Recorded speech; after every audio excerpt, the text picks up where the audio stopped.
Så er der teatergruppen Syvstjernen. Det må være hernede.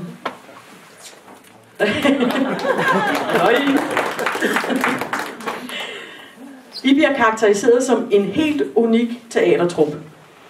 I er noget så usædvanligt inden for teater som et familieprojekt, hvor elever og forældre i Furesø Kommune på tværs af klasser og på tværs af skoler hvert forår samarbejder om at producere en ny forestilling. Jeg så jeres forestilling sidste år, og et teaterprojekt som jeres findes ikke, tror vi. Vi har gravet og gravet. Vi tror ikke, der findes lige. Jeres lige findes ikke i Danmark. Så det er jo i sandhed unikt.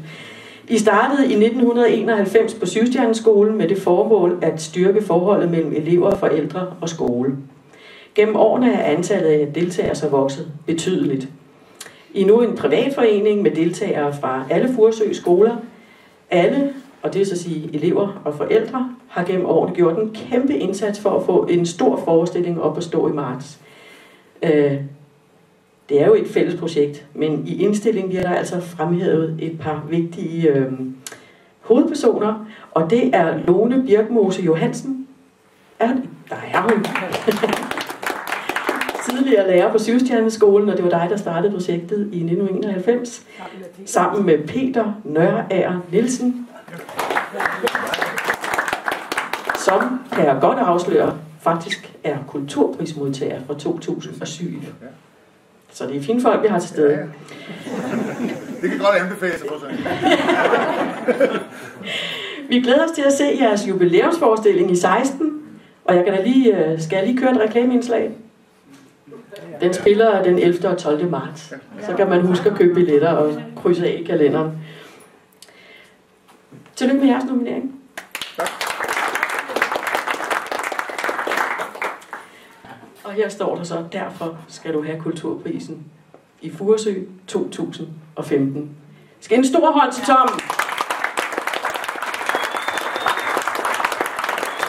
Og så synes jeg, at alle de nominerede skal komme op på scenen og få deres blomster og deres diplomer og deres... Ikke Anne Mette, det er nu. Og så er der sikkert også nogen, der vil fotografere jer. Ja. Tillykke, tillykke.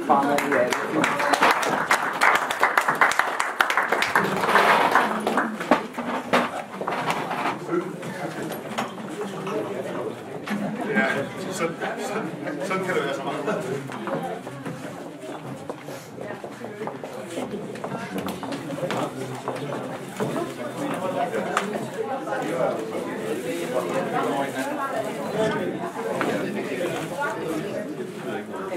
Ja, det er fint. Det er fint. Ja, det går. Det ser bedst.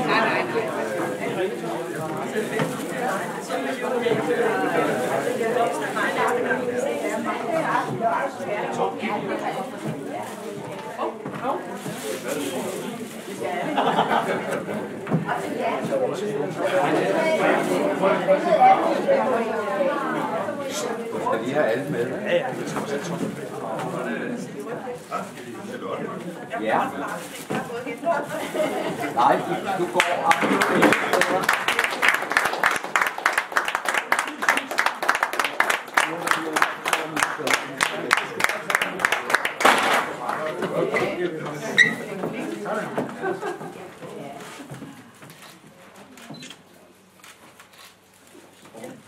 Fantastisk. Tak for det.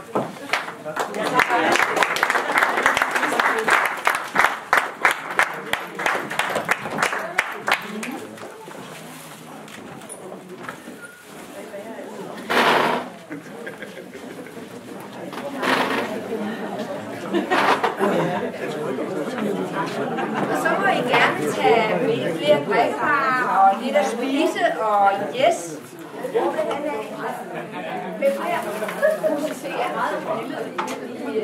Det er nogle af musikskolens meget dygtige talentelever.